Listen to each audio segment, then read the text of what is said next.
You know, ever since I made that Crescent Prism video, I've had a thought on my mind. One that has been haunting me ever since.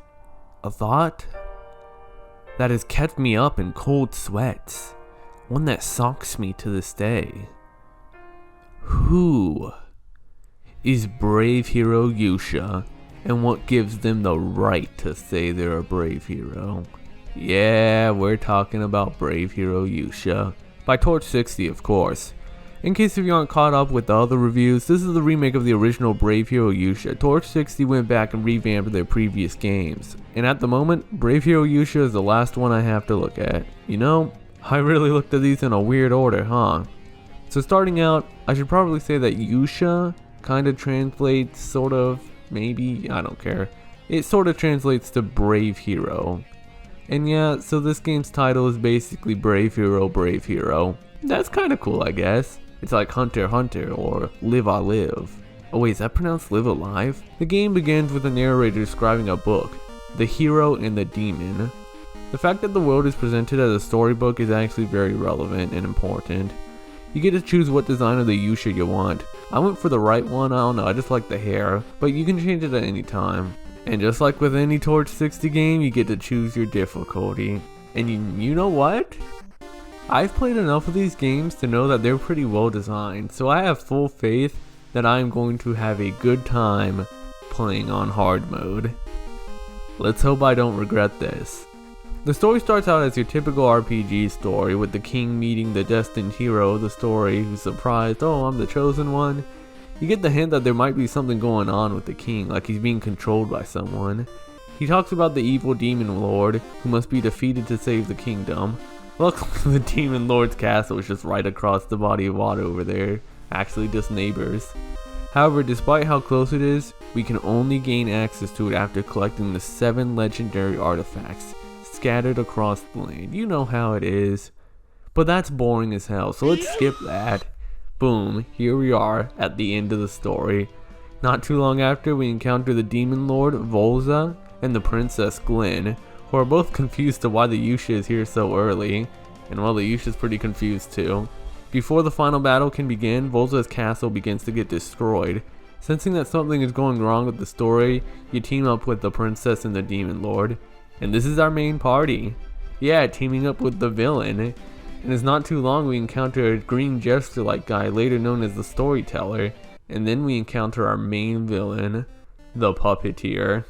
He seems to be rewriting the plot of the book and altering everybody's roles. This story has been done so many times before, but this time, who knows what will happen. It's no longer the typical story we're used to. I hope with that synopsis, you kinda see what this game is going for. I wouldn't call it a parody of the genre per se, at least not in the obnoxious way of, isn't it dumb that you have to collect 7 legendary artifacts, and then you proceed to go and do that anyways. This doesn't really make fun of those tropes like past the beginning. Maybe it'd be more proper to say this might be an examination of the typical story, like what if you teamed up with the bad guy and the princess you're trying to save, and the damsel in distress is actually a powerful mage while the evil Dark Lord is more of a healer. But it goes even deeper than that. The characters begin to wonder if maybe the story's better this way. Maybe they don't want to stop the guy changing the story, because they enjoy the freedom of no longer being in their predetermined roles. Hell, you even get to explore the world that the book is being read in, where it's just a book that kids like to read. But that's all I'll say now for the story, because anything else is going to be in the spoilers.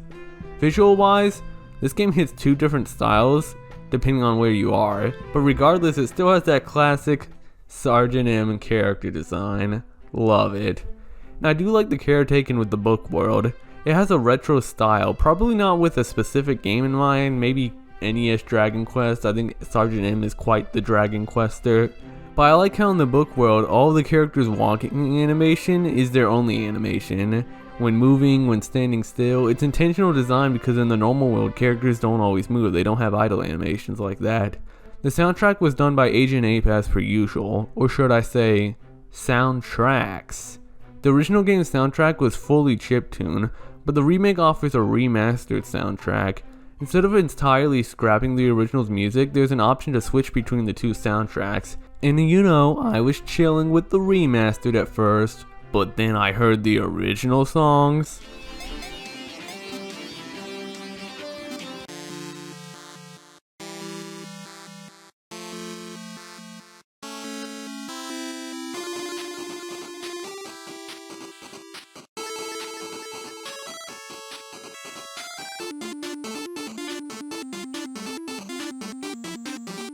There are even new chiptune songs made for areas that weren't in the game previously.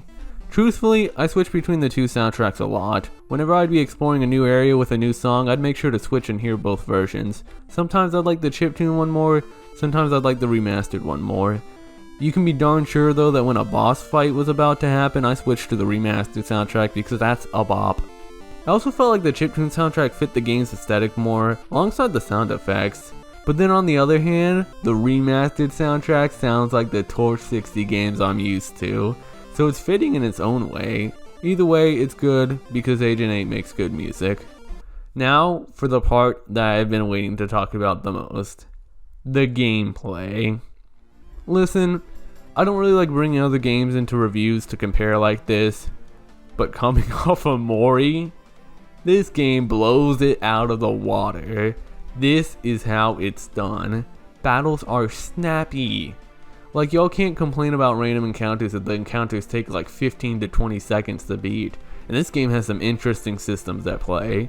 Playing hard mode actually has a mechanic where if you are a higher level than the enemy you are fighting, you get a lot less XP from fighting them. How can you tell you're a higher level? Because when you're a high enough level, you can skip encounters. The notification pops up, you hit the action button, you move on with your life. Steezy! It's basically the game telling you, alright, you've done your battles for this area, you can now explore it freely. And honest to God, this might be the best I've seen encounters handled. Like, in some ways, I think this might be better than on-screen encounters. You don't have to waste time fighting enemies that are so weak they give you no XP. And God forbid you try to run from them and that fails too. And it really helps for backtracking and world map travel. At worst, you could say it causes kind of an imbalance of gameplay at points. And after a while, having to hammer away at this E key while traveling could get a little grating. But I can't name too many games that have done it better than this. And for the love of golly God, don't come to me in the comment section talking about the Mother series. But if anything, this is unique and it works. It makes backtracking easy, and for most of the areas with encounters, you get to explore and do fights. It also disencourages grinding, which could be very bad if hard mode requires grinding to make progress. I like playing hard modes in games, I like the challenge, but the problem is that hard mode blows if it isn't designed well, and that's extra hard for turn-based RPGs, because unlike a lot of games where you can just avoid taking damage by moving around and dodging, here, you have to take damage, it's part of the game. I'll cut the orange and get to the point. I really enjoyed hard mode. I couldn't imagine playing this game on any other difficulty. I want to go back to Crescent Prism and Soma Spirits and play them on hard too. And that's crazy, because I thought Soma Spirits was pretty tough already and I played that on normal. But nope, I didn't even game over once here. But was still always on the brink of it. It was intense and fun. Bouncing off the plot, the main scenarios that go down is basically, you enter a town, you find that pieces of it, such as the people living there, are missing thanks to the puppeteer, and you go to the nearby dungeon to reclaim these pieces in the form of pages, and then fix the town. It's a real simple structure of going to town to buy stuff, going to dungeon to find pages, then going back to town to fix everything. I think that concept makes the dungeons a lot funner. I don't know, it just feels like I'm constantly making progress by collecting all these pages scattered around. It just feels good. The dungeons are all super unique too, each having their own gimmicks and things to make them unique. You find a lot of items like colored keys that can be used in earlier parts of the game for secrets, but before we get to that, let's talk about the characters in combat. Soma Spirits had 2 party members, Crescent Prism had 4, and now Yuusha has 3. Kinda funny how it's always different. The Yuusha is your most standard knight, they attack and they do damage. They can do star elemental damage and they have a nice skill to hit everyone, but that's really about it. The Demon Lord, I'm just calling by his default name, Volza, is kind of like a paladin, which for the uninitiated is just an actually interesting healer. But he has dark magic too, so he's like a dark paladin, which for the uninitiated is a cooler paladin. He's also not half bad at physical damage, and he can put damage over time status effects on every single enemy, even bosses, but you're mostly going to be using him for healing. The princess, Glenn, is the mage. She boasts the fire and the ice spells, alongside some useful draining spells. It's a very standard party, but god does it work. Maybe I'm wrong, But I felt with Crescent Prism, I had a very wacky and chaotic party, like everyone was just doing their own thing. And maybe that's more interesting, but I felt a lot more synergy with the Yuusha crew. Yeah, it's standard, but it works. But maybe that's my fault, because I found a lot of the spells to be kinda gimmicky. I actually found myself using skills like Volza's silent skill not to actually give the enemy the mute effect because that crap never happened, but I used it as Volza's only attack that hits all enemies. Most of the Yuusha skills are, I don't know, just nothing I used. It's very situational. Like a physical counter? Why would I try and make the read that not only will the enemy use a physical attack, but they will use it on the Yuusha, when I could just attack and get guaranteed damage? Volza gets a similar one where you can counter magic, but why would I make that read when I could also just use Barrier, which increases magic defense for the full party for 5 turns? Yeah, it feels good when this actually works, but I'm not trying to waste turns like that, especially not on hard mode. On the plus side, I found most of Glenn's spells to be useful. Maybe I'm incorrect here, but I feel like hard mode really cranked the enemy stats, most noticeably speed.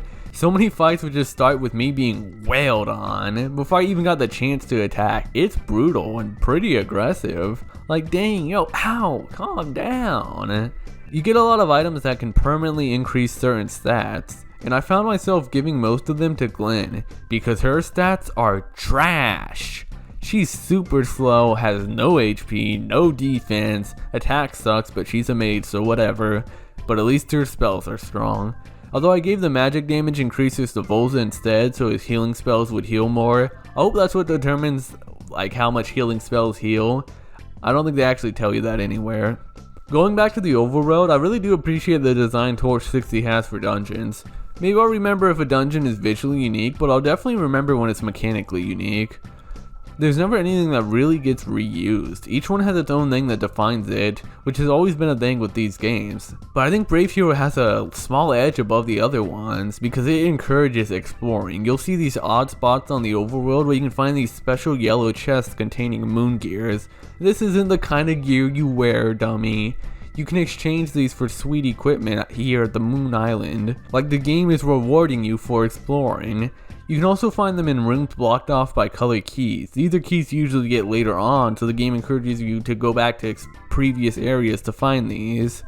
But most importantly, the bosses.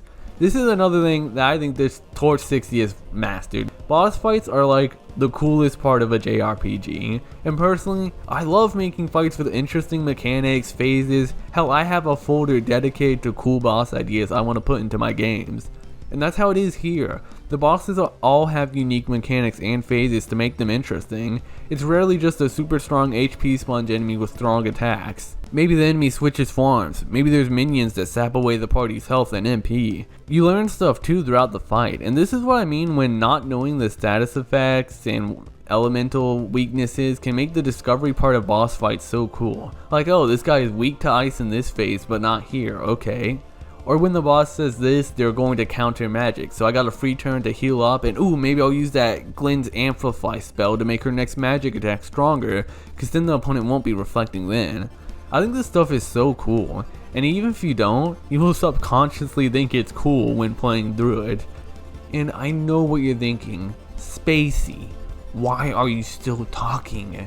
And yeah, I don't know, but what I do know is that god dang it, the equipment is interesting. Yes, you heard me, I screamed, I yelled, and don't tell anybody, but I even cried a little when it came to Crescent Prism and Soma Spirits.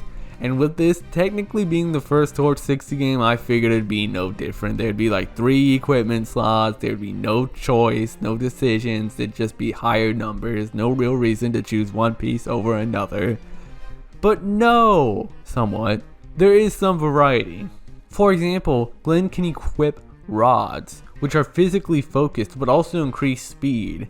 So there were times, rarely, but still, there were times where I went through a dungeon with Rod Glenn because I wanted to conserve her MP. Yeah, even with Rod, she's still like the slowest character with the lowest attack, but it's an option. I remember getting this dagger that lets you strike twice, and I had that on the Yuusha for a while. It was really powerful, but to balance it out for its striking twice, it didn't give as much attack bonus on equip as the swords I already had, so Yuusha's skills were pretty weak because they didn't hit twice, but their normal attack was really strong, and with multiple hits I could even get a higher chance of getting a crit. I got armor at one point that half resisted all elements, and even when I found armor that gave better defense, I still held on to the elemental resist because the Yuusha doesn't have high magic defense. There are more cases of this, like maybe you want to keep this armor that increases your max MP, even at the cost of having less defense, and you later get access to whips, which are physical weapons that aren't very strong, but have a decent crit rate, so you could roll for crits if you want. It helps that characters can equip more than one type of equipment. Maybe I'm crazy, but I just like the customization. Like, this is my version of Volza, when that might be different from someone else's. Is it necessary? I guess not. I mean, I still love Soma Spirits. But is my existence necessary? Nobody's is. I'm honestly quite surprised. This basically hits most of the marks for me, and I'd have to say that gameplay wise I think this is the best Torch 60 has put out. Though I don't know, Soma Spirits is still extremely unique and cool. Last note is that this game crashed like 5 minutes in. It was like a new record for how fast this happened. But guess what? I remember the compatibility mode. I set that crap to Windows 7, never crashed again. So if you're on modern Windows and you keep crashing on VX8 games, try that theory of attack. It's super rad. So what about the story? Well, spoiler alert, you know the deal. And I'm not just spoiling the story, I'm spoiling the stuff that happens after the story, which is some pretty crazy stuff. So to pick up where we left off, the world is kind of getting screwed by this puppeteer person. He's insanely powerful, seemingly having the ability to puppet and control anyone. Back in the normal world at the assumedly elementary school, the teacher, Mr. Elias, finishes reading The Hero and the Demon and dismisses the class. It's here we play as Edward, an introverted book lover that might like the Yuusha a little too much. He meets a girl named Ashlyn who is looking for a toy rabbit. Edward chooses to help her, but not really out of the act of kindness, but more so because that's what the Yuusha would do, and he's really inspired to be the Yuusha. After giving the toy back, Ashlyn demands him to make a promise to protect her, which Edward does because that's what the Yuusha would do. Meanwhile, the characters in the book world continue their journey of exploring dungeons and restoring towns. It's here we get to what I think this game is about, and I think it's about fate. The puppeteer has caused a rift in the script, causing these characters to have to go on this big journey across the kingdom, and they begin to wonder the roles they are put in. Volza, the demon lord, doesn't like that he was forced to be the villain, because he doesn't want to be the bad guy, but somebody has to play that role. Glenn, the princess, doesn't want to be the helpless damsel in distress, and she enjoys exploring the world, but never got to enjoy that freedom because all the story was that a brave hero would vanquish the evil demon lord and save the princess.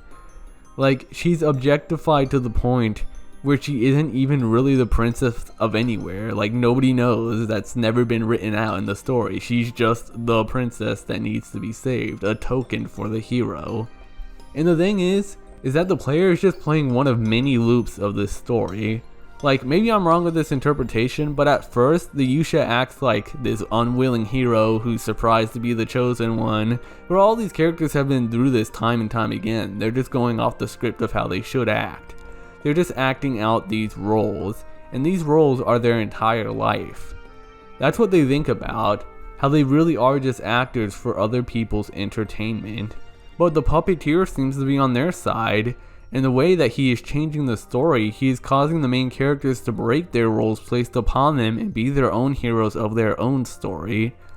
So that brings up the question, should they really be trying to stop this guy? Just to go back to the life they were forced into without freedom? If you know anything about me, is that I am all about freedom, rebelling against fate and predetermined roles. But I guess even I'm an actor, you know? You guys come to these videos expecting me to say certain things while reviewing a game. With Spacey Soundy as my stage name, I am quite literally reading a script right now. You guys maybe don't know it, but you probably have me pictured as a certain role, right? I'm not the brave hero in this case, but I fit the role of the indie YouTube reviewer that ends a lot of sentences with the word man. Although maybe this video feels off because I haven't done that once yet, huh? Hell, I already had a part of this video where I said, I know what you're thinking, but spacey, blah blah blah. And I know what you're thinking right now too. Spacey, you're looking way too deep into this crap. Correct! This probably wasn't meant to be the main focus of the plot, because the majority of it is just a group of friends going on a wacky adventure, meeting all sorts of people. Like, look man, mushroom dudes. Let me tell you something, mushroom people are awesome. This game has that charming flair Torch 60 games have. The comedic writing is very fun, like Jasper, love this guy. And whenever Musa Sushi is on screen, this dude is always funny. Oh yeah, I guess I never brought this up, but the Yuusha doesn't actually have a name. You give them one, in which case I named mine Prism. For no real reason either, I was just thinking of the word prismatic, or maybe I was thinking about that Pokemon Prism ROM hack. You might be surprised with all that I've said that overall, I feel kinda mixed on the story. I don't think it really gelled with me. Back in the normal world, Edward becomes crazy addicted to the hero and the demons. It's all he reads now, which ends up causing him to lash out at others and even getting suspended. Meanwhile, in the book world, we find this woman named Anna, who apparently knows the puppeteer and wants to talk to him. I was surprised that despite what the characters thought, they ultimately decide that they should stop the puppeteer and return to their roles in order to benefit everyone who reads the books. I don't know man, couldn't be me. I thought the puppeteer was pretty cool at first, but then he begins to get a lot more crazy, like this guy's kinda whack. It was around the time that Anna said this line that I understood where the story was going, and it's definitely not what I thought was going to happen. I thought this story was going to be like, this kid Edward is addicted to the Yuusha and loves them and wants to be them, the brave hero, by doing everything that they would do. But it would be a parallel experience, much like how the characters in the book learn that they enjoy doing something different and going on this different journey than what is normally assumed for their roles. So too would Edward, realizing that he doesn't have to be this hero role, but be himself and go on his own journey. But I was dead wrong in that assumption. What actually happens is that Edward wombo warps into the book, becoming the puppeteer, all because he hates the Yuusha so much. What? And other characters from the normal world join in too. Anna is Ashlyn, although I'll admit the storyteller being Mr. Elias, that was pretty cool. But yeah, I just can't really gel with this story because I just don't like Edward, this edgelord jerk who's just obsessed with this book. Like he thinks the Yuusha ruined his life. Like what the hell? Like I figured kids had short attention spans, but there's just something that seems so weird about how he gets so addicted to this fictional character in this book. I know I might sound like one, but believe it or not, I'm not a kid.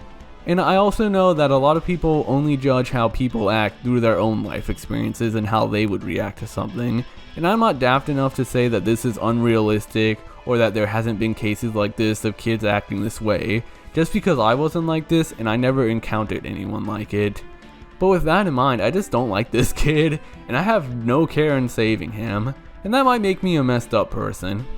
I found myself caring a lot more for the book characters, but it's like their motivations and everything got overshadowed by these goddamn kids having a feud, all because this guy is mad that this book character ruined his life. But with that in mind, cool design though. I like the final form, always a fan of the one-eyed round monster with the horns, man.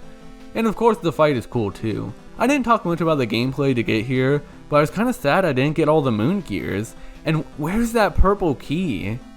I got all the other colored keys, but I missed the purple one. So I just figured the other moon gears were hidden behind the purple doors, because moon gears were commonly hidden behind the colored doors. The final dungeon was pretty cool too. The emotion boss was so neat, and all the different navigation gimmicks were cool. After beating the puppeteer, we say our CEs to these randomly invading people, and the characters go back to act out their roles once more. Well, that was good. But it's about to get a lot better. Chapter EX. We're in the post game. This is assumedly the new content added in for the remake. So after telling the story, which I guess is now more like a 9-to-5 job for these guys, because now they're free, they realize they completely forgot to actually get the 7 legendary artifacts and all that junk, so I guess we should go do that now. That's a pretty cute idea for a post game, right? The game ends with the player getting the 7 artifacts rather than the game being about getting them.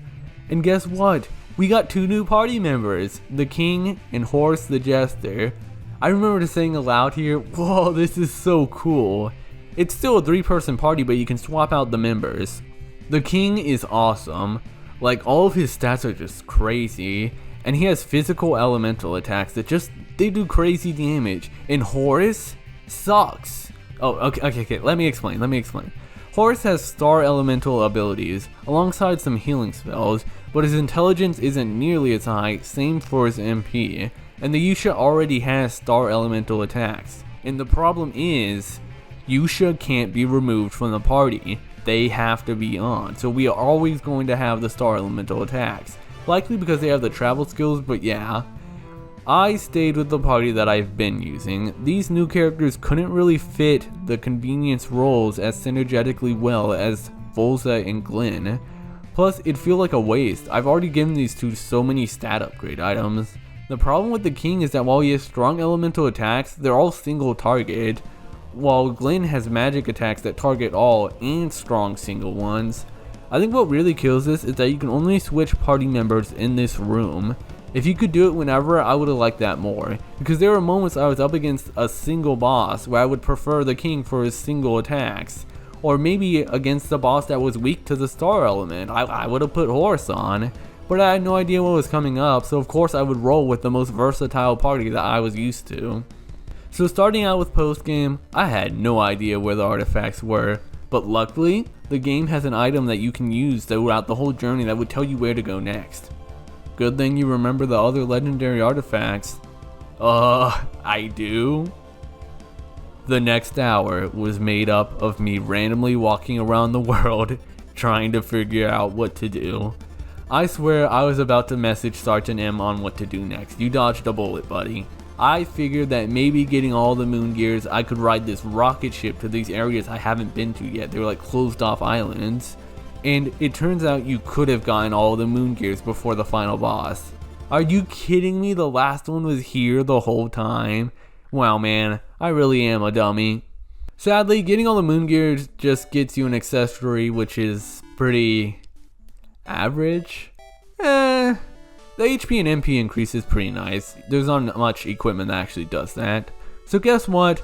After wandering around for hours, I found out that if you talk to these librarian NPCs in the first town's castle, they give you the purple key, and an item that tells you where the artifacts are.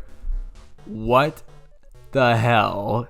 As it turns out, the night dudes in the room you start the post game in actually tell you to go to the library and talk to these guys. Listen, man, I'm not saying this is a flaw, but if you ever need to know what I mean when I talk about devs idiot-proofing their game, I mean scenarios like this. I'm just a dumb old monster. But hey, we got all we need now. Turns out most of the legendary artifacts are behind the purple doors. Some of these lead to some pretty cool dungeons, while others lead to some pretty cool boss fights. The fire dodging here is surprisingly intense. I wasn't expecting this for an RPG. Funnily enough, the last artifact I got was the one that I was kind of stuck on. I didn't quite understand what they were going for, and it was in the same town as the last moon gear that I couldn't find was in. Cursed Town. Get me out of here. You know, the amount of new text here is impressive. Going through all the NPCs to have additional text just for this chapter is some work. Also, dude, what the hell is Metal Strike? Like, please read this and tell me why I would use it. And it's not a lie, this is exactly what it does. Like, maybe on an enemy with a bunch of defense, so instead of only doing 1 damage with an attack, I could do 2. Nah, I ain't buying this. I don't know why this exists, but it is pretty funny. Upon getting all the artifacts, our whaleboat, play the game. But our whaleboat gets turned into a prism whale, which is pretty funny considering I named the Yuusha Prism.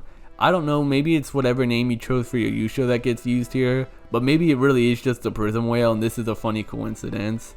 But the whale is now our airship, and with such we gain the power of flight. Now we can visit those boarded off islands I talked about earlier. One of them leads to this tournament arc here known as the Mitten, because the gauntlet just sounded too scary. And it sounded too scary to me. I figured this was like the final area of the game, so instead I flew over to this altar thing, where upon putting down all the artifacts, we get teleported to the normal world. Yeah, we got the warps too. This is the final dungeon in the game. I probably should have went back to the mitten at this point, but there's no turning back now. You know, by this point I was really surprised just how many enemies are in this game. I wish there was more attacks and element variety though.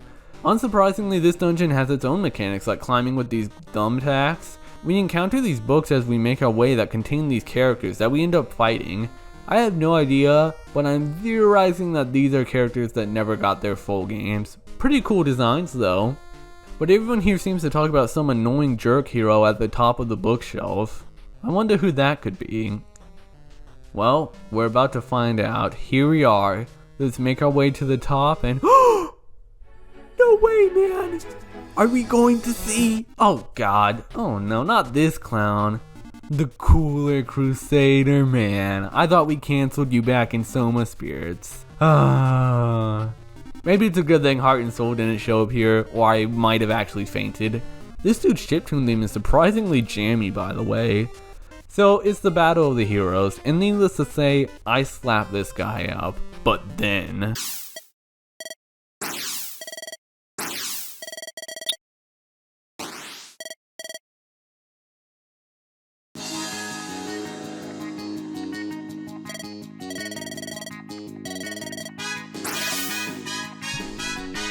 yo! Why is this the hypest thing that has happened in this game? This fight is pretty awesome. And you know what? You are pretty cool, dude. Really cool. Maybe even the coolest. After beating him, he references some events from Soma Spirits that I'll get to, but more importantly, we get a letter. It's a message from the homies. Mr. Elias came through with the Sunshine 100% ending, and it's basically the reward for doing everything. You know, honestly didn't think that I'd be 100%ing this game, or that this game would have so much extra content to be 100%able. Oh wait, yeah, the mitten! Okay, so the mitten is basically just refighting all the bosses, but with set equipment and levels. The equipment they give you is actually pretty good, and each character gets an option to fully heal themselves once a fight. So these fights kinda end up being easier than the original fights. I think I might have just preferred doing refights with maybe new mechanics or something. I'm not quite sure what they were going for with this one. However, after doing all the fights, we find the storyteller. He tells us that he wants to talk to us outside, and I'm like, okay, sure, let's get some fresh air. But then he takes us to the arena and he says he wants to scrap too. Call me crazy, but this fight is way harder than the cooler Crusader. He was doing just enough damage to not kill me. I actually had to go all out with my items too. It was pretty awesome. Also, I got the sickest magic reflect here with Bolta. It does feel good, even if it's ultimately kind of pointless. But yeah, this feels more like the ultimate fight. And isn't this just the teacher, Elias?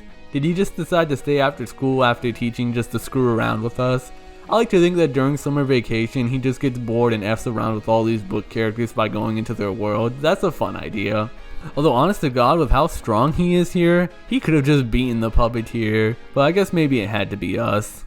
After beating him, he congratulates us and gives us an item to remember him by. It's just a key item that doesn't really do anything. If you're wondering why the video is frozen, maybe that there was something wrong with your computer, nah, there's something wrong with my computer, because this is the last frame that was captured before my computer crashed and I lost all this progress. It's been hard crashing a lot as of late. Nothing to do with the game, I don't think games can really do that. My computer's just dying on me, man. I blame the Omori video, that crap was brutal for the computer and for me. So yeah, casual reference, I do got a Ko-Fi. Maybe if I get more than nothing, I might be able to get something. Anyways, yeah, this crash set me back pretty far back, but it's nothing important. The fight was the cool part, because after this, that's it. But wow, this game was awesome. I think from a gameplay perspective, it's at least tied with Soma Spirits, but the post-game stuff really boosted it in the exploration in the overworld. I can't say I cared too much about the story. Edward was kind of annoying, and I feel like I didn't really get to know any of these normal world characters enough to care for them. But I really enjoyed this game. This is a really well made game. I can't say I liked it as much as Soma Spirits, but if you watched that video, you know that game kind of touched me. Speaking of which, let's go back to Soma Spirits. Yeah man, welcome to the post game of this video. But Spacey, this is completely different from the rest of the video.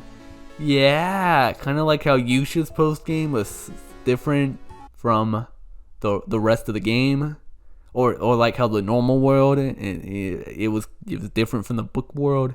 This is clever. Shut up. Soma Spirits has a post-game fight that was actually pretty relevant to Yuusha, so it makes sense to go back to this now. Now, I originally thought it was just this fight, and the fight was against someone that I didn't quite understand, and I figured I would wait now to talk about this. Also, I'm just a bad reviewer. I really did look at these games in a weird order, huh? So it turns out, this is a full-on dungeon, not just a single fight like I thought it was. Man, it's so weird going back to this game. On-screen encounters, man. Man, I miss these too. This dungeon is super cool though. How it works is that it's a new game plus dungeon. You start the game once again, and a strange door just randomly appears at Heart and Soul's house. So instead of starting the adventure like usual, they go inside and end up at the end of time. Well, somewhat. It's good to be back. If you're lost at this point, I recommend watching my Soma Spirits video.